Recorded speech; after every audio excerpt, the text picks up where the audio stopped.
అసలు ఎలా చెప్పాలో, ఏ రకంగా చెప్పాలో కూడా అర్థం కావట్లేదు. ఎందుకంటే మానవ సంబంధాలనేవి రోజు రోజుకి దారుణాతి దారుణంగా తయారవుతున్నటువంటి పరిస్థితి.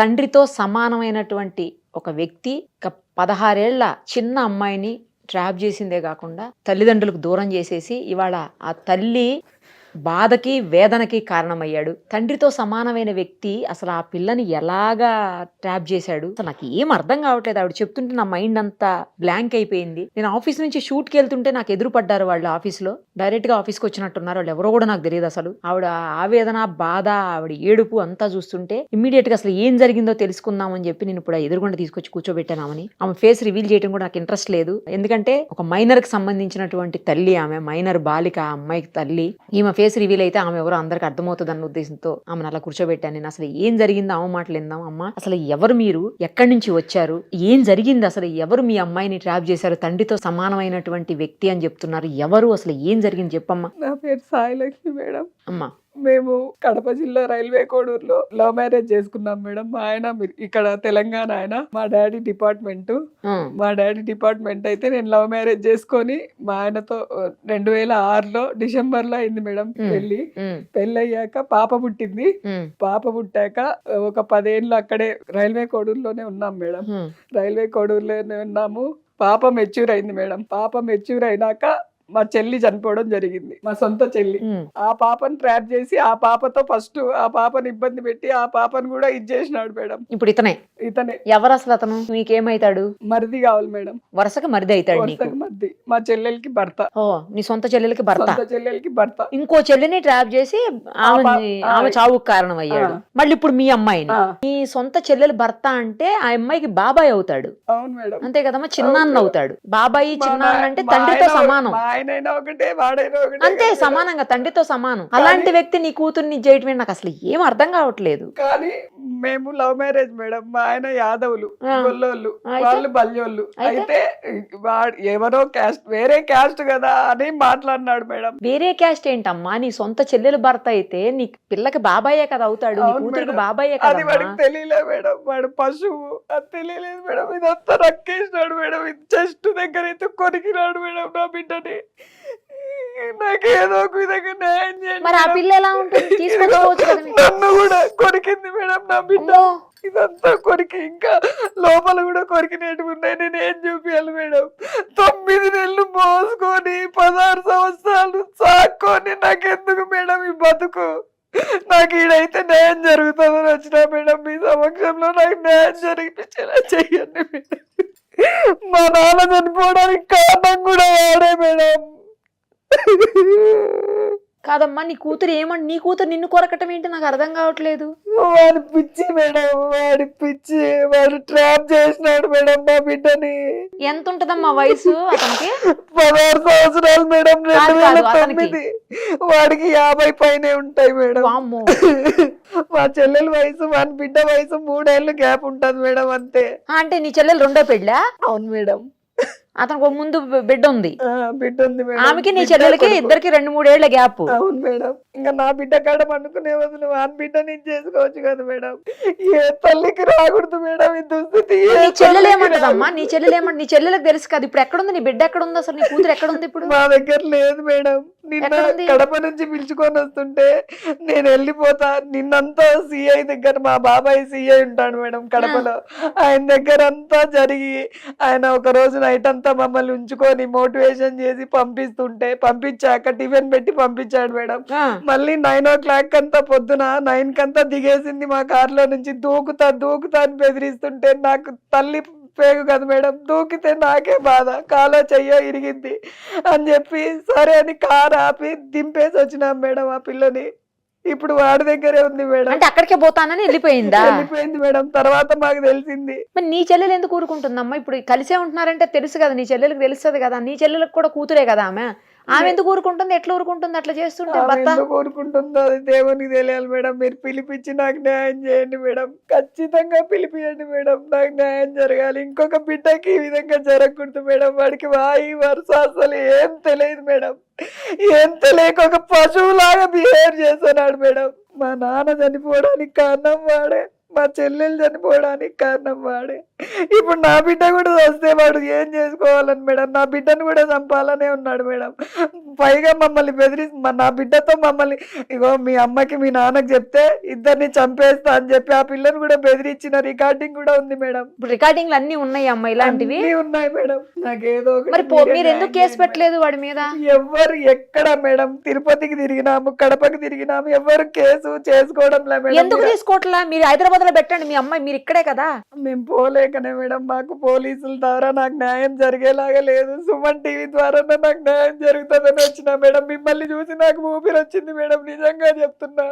మిమ్మల్ని చూసినాక నేను ఒక్కసారి మాట్లాడించే అవకాశం ఏంటని బయట అన్న వాళ్ళని వేడుకున్నాను మేడం. నేను మీ దగ్గర అయితే న్యాయం జరిగింది మేడం. వాడిని లాగాల మేడం బయటికి. వాడికి డబ్బు ఉందన్న అహంకారంతో ఏమైనా చేస్తున్నాడు మేడం. మా పేదరికాన్ని వాడు ఉదాహరణ చేసుకున్న నా బిడ్డను ట్రాప్ చేసి నాశనం చేసి పెడుతున్నాడు మేడం. నా బిడ్డ నా దగ్గరికి వచ్చి ఎప్పట్లాగా ఉండాలి మేడం. అమ్మ నీ బిడ్డ నంబర్ ఉందా అమ్మ నీ దగ్గర? ఫోన్ ఉందా మేడం? ఫోన్ ఉందా అమ్మాయి దగ్గర? లేదు మేడం. ఫోన్ ఉందో లేదో కూడా తెలియదు మేడం. ఒక ఫోన్ ఎన్ని రోజులైంది నీ కూతురు వెళ్ళిపోయి? నేనే తీసుకొని పోయినా మేడం. కడపలో కేసు పెడదామని చెప్పి నేనే పిలుచుకొని పోతే నాకే రివర్స్ అయింది మేడం. నేను పెట్టను, డాడీ మీదే పెడతానని చెప్పి చెప్తుంది మేడం. ఆ విధంగా వాడు ఆ అమ్మాయిని ట్రాప్ చేసి ఆ అమ్మాయి వశం చేసుకున్నాడు మేడం. వాడిని అయితే వదలొద్దండి మేడం, ప్లీజ్ మేడం. ఏం చదువుతుందమ్మా మీ అమ్మాయి? First year madam, intermediate. అన్ని ఫెయిల్ అయింది మేడం. నీ చెల్లెలు ఎందుకు ఊరుకుంటుంది? నాకు అది అర్థం కావట్లేదు. అంతా అసలు విచిత్రంగా మేడం. మీరు పిలిపియండి మేడం, దయచేసి ఇద్దరిని పిలిపించి ఇవన్నీ అస్సలు కేసు పెట్టించి ఇవన్నీ అసలు బయటికి రాకుండా చేయండి మేడం. నేను అందుకనే మీ దాకా వచ్చింది, అందుకనే మేడం. మాకు ఎక్కడ న్యాయం జరగట్లేదు మేడం. పేద పరిస్థితి మేడం నాది. అతని నెంబర్ ఉందా అమ్మా? ఉంది మేడం. తీస్తాడా మీ ఫోన్ నుంచి చేస్తే? తీయడా మేడం? మీ ఫోన్ నుంచి తీయడు కదా. ఇప్పుడు మరి ఫోన్ చేయమంటారా వద్దా? ఫోన్ చేస్తే అతను ఇన్ఫ్లుయెన్స్ చేస్తాడు మిమ్మల్ని, ఏమన్నా మీకేమన్నా హాని కలుగుతుందని భయపడుతున్నారు కదా మీరు? ఖచ్చితంగా మేడం. మరి ఎట్లా ఈ సమస్యకి పరిష్కారం? అసలు అతను ఎందుకు ఇలా చేస్తున్నాడు ఆ అమ్మాయిని? మీడియా వరకు మీరు వచ్చారు అంటే అతనికి అర్థమవుతుంది కదా నాకు ప్రాబ్లం అవుతుంది అన్న విషయం. మరి ఏమన్నా వెనక తగ్గుతాడేమో అని ఆలోచిస్తున్నాను. టీవీ నుంచి ఏమన్నా కేసు పెట్టే ఛాన్స్ ఉంటుందా మేడం? టీవీ నుంచి డైరెక్ట్ గా మేము పెట్టడానికి ఉండదమ్మా, మీరే పెట్టాలి. ఏం చేయాలన్నా కూడా మీరే చెయ్యాలి. కేసు లాంటి మీరే డైరెక్ట్ గా పెట్టాలి. మేము అతనితో మాట్లాడతాము, కావాలంటే పోలీసులకి చెప్తాము, వాటి వరకు చేయగలుగుతాం తప్పించి మేము డైరెక్ట్ గా అతని మీద మేము కేసు పెట్టలేము. మీరు కాదు మేడం, నేనే పెడతాను. మీరు మాట్లాడించగలరా అని అడుగుతున్నాను. నేను మాట్లాడిస్తాను, మీరు పెట్టండి, కేసు పెట్టండి. ఇక్కడ పెట్టండి, ఫస్ట్ హైదరాబాద్ లో పెట్టండి. హైదరాబాద్ లో మిస్సింగ్ కేసు పెట్టండి. ఎవరి మీద అనుమానం ఉందో మీరు పెడితే హైదరాబాద్ లో నేను మాట్లాడతాను, వాళ్ళతో పోలీసులతోనే మాట్లాడతాను. కానీ నాకు ఒక్క విషయం అర్థం కావట్లేదమ్మా, ఎందుకు మీరు మీ అమ్మాయిని బలవంతంగా ఎందుకు తీసుకురాలేకపోతున్నారు? తెచ్చేయొచ్చు కదా మీరు మీ అమ్మాయిని. మీరు వెళ్ళామంటున్నారు, దిగి వెళ్ళిపోయింది అంటున్నారు. మీకు తెలుసా, పోలీస్ స్టేషన్ లోనే బట్టలన్నీ చింపేసుకుంది మేడం. ఇంకా నేనేం చెప్పలేను మీకు. ఎందుకు బట్టలన్నీ చింపుకుంటే ఎందుకు చింపుకున్నావు అని అడిగితే ఇదిగో కొరికేసింది. నన్ను ఇంకా బూత మాటలు కూడా తిట్టింది మేడం. అసలు ఏంటి అంతగానో ఎందుకు? అదే మేడం, అదే నేను చెప్పేది. అదే మేడం చెప్పేది. పూర్తి ట్రాప్ చేసేసినాడు మేడం. 16 years అంటే ఏం తెలుస్తుంది మేడం? ఆకర్షణే. ఇప్పుడు ఈ ఏజ్ లో ఆకర్షణ ఒక్కటే ఉంటది మేడం. నేను కూడా ఆ వయసులో ఆకర్షణ పడ్డానికి కూడా వాడు ముసలోడు కదమ్మా, అంత పెద్ద ఏజ్ ఓడు, 50 ఏళ్ల పైనోడు. అదో ఆకర్షణ ఏంటమ్మా? కుర్రోళ్ళతో వెళ్ళారంటే నన్ను అనుకోవచ్చు. ఏదో 20 ఏళ్ల పిల్లలు 20-25 ఏళ్ళ వాళ్ళు అయితే మనం ఓకే సరేలే అనుకోవచ్చు. 50 ఏళ్ళ పెళ్లి చేసి పంపిస్తా అని కూడా చెప్పినా మేడం. ఇంకా ఎవరు చెప్తారు మేడం? ఏ తల్లి తండ్రికి దుస్థితి రాకూడదు మేడం. మీరు ఏదో ఒకటి చేసి నాకు న్యాయం చేయండి మేడం. కాదు, అసలు మీరు బలవంతంగా ఎందుకు తీసుకురావట్లేదు అమ్మాయిని? బట్టలు చింపేసుకుంటుంది, నేను రానంటుంది అనేది. బట్టలు చింపుకుని నేను రానంటుంది మీతోటి. నేను పోయేది కోడూరుకే వెళ్తా. కోడూరు అంటే అతని దగ్గరికి. మరి పోలీసులు ఏమంటున్నారు? అక్కడ మీరు పోలీస్ స్టేషన్ లోనే జరిగింది కదా ఇది, అక్కడ వాళ్ళు ఏమన్నారు? మరి మా బాబాయ్ ఏమన్నారు? ఆయన ఆ పిల్లకి నచ్చ చెప్పారా? నచ్చ చెప్తే వినడంలా బయటికి వచ్చేస్తా. నాకు బట్టలు వేసుకోను, నేను మీరు అక్కడికి పంపించేలాగుంటేనే నేను వేసుకుంటా వెళ్తా. ఇప్పుడు అతను మీ చెల్లెలు ఈ అమ్మాయి ముగ్గురు అందరూ ఒకటే ఇంట్లో ఉంటున్నారా? కాదు మేడం, నేను తీసుకొని వెళ్ళి నా కేసు పెట్టాలని తీసుకొని వెళ్తే నన్ను మాయపుచ్చేసింది. నేను రాననింది మేడం. స్టేషన్ మెట్లు చూడంగానే నేను రాను లోపలికి, నేను డాడీ మీదే రివర్స్ అయితా అని చెప్పింది. సరే అని నేను 2 దెబ్బలు కొట్టాను మేడం. కన్న తల్లి కొట్టే హక్కు ఉండదా మేడం? అయితే మా బాబాయ్ సిఐ బస్ లో వెళ్ళిపోయింది మేడం. నేను కోడూరుకి వెళ్తానని చెప్పి నన్ను మాయపుచ్చి స్టేషన్ నుంచి వెళ్ళిపోయింది. బస్ లో నుంచి దిగుదురా అని చెప్పి పిలిచే టైంలో ఏమైందంటే పట్టుకున్న డ్రెస్ అది మెత్తబడింది మేడం, అది కొంచెం చిరిగింది. మ్మ్. రివర్స్ నన్నే మాట్లాడింది, నువ్వు చింపేసావని. దాదాపు 5-6 కిలోమీటర్లు నన్ను పరిగెత్తిచ్చింది మేడం. ఆ. 5-6 కిలోమీటర్లు నన్ను పరిగెత్తిచ్చినాక మళ్ళీ ఎట్లో ఒకట్లా మా బాబాయ్కి ఫోన్ చేస్తూనే ఉన్నా. ఆ. నా దగ్గర అయితే ఫోన్ లేదు. నాకు ఇంట్లో ఈ గొడవల వల్ల మా ఆయన నేను చికాకులు పడి కొంచెం ఫోన్ కూడా నాది పగిలిపోయింది. ఆ. ఎవరి ఫోన్ దొరికితే వాళ్ళ ఫోన్ నుంచి కొట్టిన. ఆ. నా దగ్గర పేపర్లు రాసుకొని ఉన్నా మా బాబాయ్ నెంబరు. ఆ. చేస్తే ఆహా నువ్వు చేస్తావా, ఇంకా అసలు ఒక ఇద్దరు కానిస్టేబుల్ నన్ను పంపిస్తే ఆ కానిస్టేబుల్ల మీద కూడా మూసేసి అయ్యో వాళ్ళ ముందరనే బట్టలు చింపేసుకుంది మేడం. కారులో దాదాపు ఒక 5 కిలోమీటర్ల మేరకు బట్టలు లేకుండా వచ్చింది. అంత ఇచ్చేసినాడు మేడం వాడు. నా బిడ్డకు అంత తెలియదు మేడం, ఫస్ట్ అట్లా లేదు మేడం నా బిడ్డ.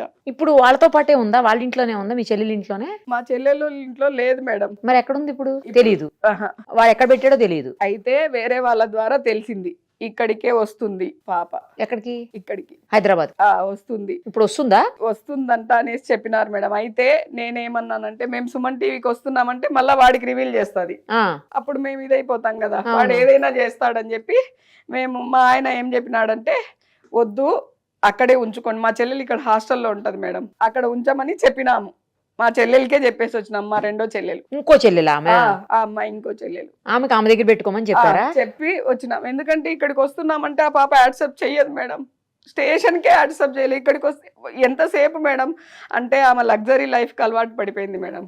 లగ్జరీ లైఫ్ కి అలవాటు పడిపోయి ఎంతసేపు ఉద్యోగం పోతుంది ఇదే ఆలోచిస్తుంది మేడం. మేము తల్లిదండ్రులం అన్న విషయం మర్చిపోయింది ఆ పాప. ఎంతసేపు వాడి మాటలు వాడి మాయ పుచ్చినేదే ఆలోచించుకుంటుంది. లగ్జరీ లైఫ్ అంటే అన్ని కొనిస్తున్నాడా? అన్ని అదే మేడం కొనిచ్చి ఇంకా దానికి కూడా అలవాటు చేసేసినాడు మేడం. బరికినాడు మేడం. నాకు కూడా నేను మా ఆయన చెప్తుంటే నేను నమ్మలేదు. నాకు కూడా వేరే వాళ్ళ ద్వారా తెలిసి ఆ ఫోటోలన్నీ బయటపడితే నా మనసు ఎంత కుంగి కృషించిపోయింది మేడం. 16 ఏళ్ళు నేను సాక్కుంటే నన్ను ఇంత మోసం చేసిందని. మాకిద్దరికి గొడవలు మేడం రోజా పిల్ల వల్ల. ఎన్నాళ్ళ నుంచి అమ్మాయి ఇలా ఎన్నాళ్ళ నుంచి జరుగుతుంది? ఇప్పుడైతే ప్రస్తుతానికి వాడు చెప్పడం మేడం, వాడు రికార్డింగ్ లో 6 ఏళ్ల నుంచి అని చెప్తున్నాడు. 6 ఏళ్ల నుంచి జరుగుతుంటే మీకు ఇంత కూడా అనుమానం రాలేదా? 6 ఏళ్ల నుంచి మీ దగ్గరే ఉందిగా అమ్మాయి? ఉంది మేడం. మరి మీకు ఇంత కూడా అనుమానం రాలేదు మేడం, రాకుండా చేసినారు. ఇప్పుడు కూడా నాకు వేరే మా ఫ్రెండ్ ద్వారా తెలిస్తే ఇప్పుడు కూడా నేను తెలుసుకున్నాను మేడం. అంత నన్ను నా బిడ్డ నాకు అన్యాయం చెయ్యదనుకున్నాను మేడం. కనీసం కాలేజ్లో కూడా ఏ అబ్బాయితో కూడా మాట్లాడదు మేడం. అట్లాంటిది వాడి వశం అయిపోయింది మేడం. నాకు అసలు ఎంత ఆలోచించినా అదే అర్థం కావట్లా. బాబాయి తండ్రితో సమానమైన వ్యక్తితో అసలు అతను ఎలా చేస్తున్నాడు? ఈ అమ్మాయికైనా ఇంటర్ చదువుతుందంటే తండ్రి బాబాయి ఏ వరుస వావి అన్ని తెలుస్తాయి కదా. పిలిపించుకుంటాడట మేడం. బావా బావ ఎట్లయితాడు? ఏ రకంగా బావ అవుతాడు? అదే కదా మేడం నా బాధ అంతా. వావి వరుసలు తెలుస్తాయి కదా ఆ అమ్మాయికి కూడా. రికార్డులు ఉన్నాయి మేడం, మీరు వింటే అసలు ఇంకా మీకు అసలు మైండ్ పని చేయదు మేడం. నేను చెప్తుంటే నాకు ఇప్పటికే పని చేయట్లేదులేమ్మా విన్న తర్వాత. అసలు ఏం చెప్పాలో కూడా అర్థం కావట్లేదమ్మా. నేను ఇందాక చెప్పినట్లు మీరు వెళ్ళి కేసు పెట్టండి ఫస్ట్. ఇక్కడ హైదరాబాద్లో మిస్సింగ్ కేసు పెట్టండి. అతను ఏం చేశాడు అన్ని రికార్డులు ఉన్నాయి. తర్వాత ఫోటోలు కూడా ఉన్నాయి కదా, అమ్మాయిని కొరికిని అన్ని ఫొటోస్ ఉన్నాయి కదా అవి. తర్వాత ఆ అమ్మాయి అతని ఇన్ఫ్లుయెన్స్ తోటి మిమ్మల్ని చేసినవి అన్ని కూడా ఉన్నాయి కదా, కొరికిని మిమ్మల్ని కూడా కొరికింది కదా అమ్మాయి. ఆ అమ్మాయి మిమ్మల్ని కొరికిని ఇవన్నీ కలిపి ఎవిడెన్స్లు అన్ని పోలీస్ స్టేషన్లో ఇవ్వండి, పోలీసులతో మాట్లాడతాం మేము. సరేనా? ఇక అంతకంటే మార్గం ఏం కనిపించట్లా నాకు. పోలీసులే అమ్మాయిని తీసుకుని రావాలి. తీసుకొని వచ్చి కౌన్సిలింగ్ అన్న ఇస్తే, డాక్టర్ దగ్గర తీసుకొని మైండ్ సరిగా లేనట్టుంది నీ కూతురికి. ఆ అమ్మాయికి డాక్టర్ దగ్గర పోలీసుల దగ్గర కౌన్సిలింగ్ ఇస్తే సెట్ అవుద్ది నాకు తెలిసి. ఎక్కడన్నా హోమ్ దాంట్లో అయినా పెట్టేయండి. అది ఏదో ఒకటి. ఫస్ట్ మీరు పోలీస్ కేసు పెట్టండి. ముందు పోలీస్ కేసు పెట్టండి అమ్మా. పోలీస్ కేసు పెట్టి ఆ తర్వాత ఏం చేయాలనేది చూద్దాం. అవసరమైతే నేను వస్తాను మీతో పాటు. సరేనా? అక్కడికి వస్తాను, అమ్మాయి దగ్గరికి వస్తాను. ఏదో ఒకటి చేయండి మేడం ప్లీజ్ మేడం. నా బిడ్డలాగా ఇంకొకటి జీవితం నాశనం చేయకూడదు మేడం. వాడు నాకంత కడుపు కోతుందంటే అంత కడుపు కోతుంది మేడం. చంపుకోలేను కదా మేడం, పుట్టించుకొని చంపుకోలేను కదా మేడం. కన్నదాన్ని ఎట్లా చంపుతావులేమ్మా? అంత ధైర్యం రావట్లే మేడం. ఆ పిల్ల నిన్న దిగిపోయినప్పటి నుంచి నాకు అన్నం కూడా తినబుద్ధి కాక, నేను అసలు నేనేం చేస్తున్నానో కూడా నాకు అర్థం కాక, ఎందుకులే మేడం నా బాధ అంటుంది. నా తోబుట్టువే ఇట్లా చేస్తుంది అనేసి ఎంత బాధగా ఉందంటే. ఆమె చిన్న జాబ్ కాదు మేడం, డిప్యూటీ తహసీల్దార్ లెవెల్లో ఉండి అన్నీ తెలిసి కళ్ళు మూసుకొని ఉంది. ఏంది భగవంతుడు నాకెందుకు ఈ పరీక్ష అని చెప్పి ఎంత బాధపడుతున్నానంటే అంత బాధపడుతున్నా మేడం. మీ దగ్గరకు వస్తే న్యాయం జరుగుతుందని వచ్చినా మేడం. నాకు ఏదో ఒక విధంగా న్యాయం చేసి వాడిని జైలుకు పంపించి ఏర్పాటు చేయండి మేడం. వాడు వద్దు మేడం, బయట అసలు బతకడానికే లేదు. నా బిడ్డలాగా ఇంకా ఎంతమందినైనా చేస్తాడు మేడం వాడు. మాకు ప్రాణహాని కూడా ఉంది మేడం. ఖచ్చితంగా ఇది రివీల్ అయితే ఖచ్చితంగా మమ్మల్ని ఉంచాడు మేడం వాడు. నా బిడ్డని మమ్మల్ని అందరినీ చంపేస్తాడు. నాకు 5 ఏళ్ళ బాబు ఉన్నాడు మేడం వాడు. మీరు ఇది కూడా పెట్టండి అమ్మా, కేసు పెట్టేటప్పుడు ప్రాణహాని ఉందని కూడా కేసు పెట్టండి అమ్మా. కేసు పెట్టి ఎవిడెన్స్లు అవన్నీ పోలీస్ స్టేషన్లో ఇవ్వండి, పోలీసులతో మాట్లాడతాం, సరేనా?